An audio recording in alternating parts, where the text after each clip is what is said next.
ઘનશ્યામભાઈ મહેતા. શ્યામભાઈ, આપની આ કેટલા અત્યારે ઢોર છે ને કેવા ટકા છે? આપણી પાસે અત્યારે 3 ભેંસું જાફરાબાદી ને 8 થી 10 ગાયું. ખાસ નસલની એક તમે ભેંસ લાવ્યા છો, શું કિંમત છે ને શું ખાસિયત છે? આની તો કિંમત અનમોલ છે, કિંમત ન થાય પણ છતાંય આ કિંમતી જરા ને જાફરાબાદી અને ગુજરાતનું ઘરેણું છે હોસલ.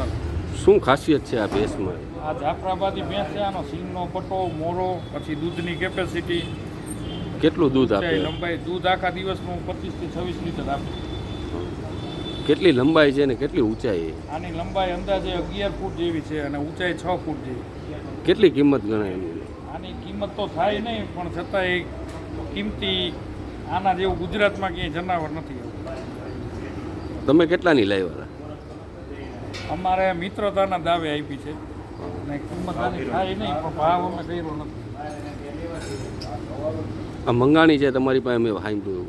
મંગાણી જ્યાં હતી ને ત્યાં 11 થી 12 લાખ રૂપિયાની મંગાણી એમને નહોતી આપી, પણ આપણે સંબંધના દાવે આપણને આપી પ્રવીણભાઈ મકવાણા. મારું નામ રમેશભાઈ પટેલ છે.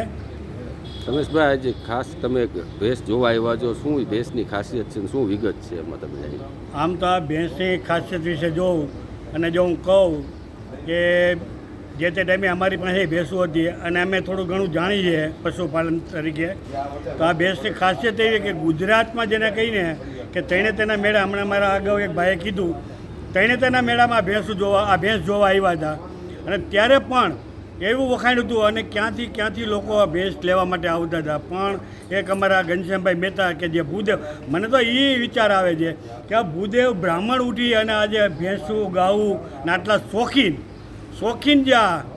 આ ભૂદેવનું ઘર એટલું શોખીન છે અને તમે જુઓ તો ખરેખર આ ભેંસ છે, જાફરાબાદી ભેંસ છે, ભેંસની જાત છે, હોથલ નામ છે, નામ પાડેલું.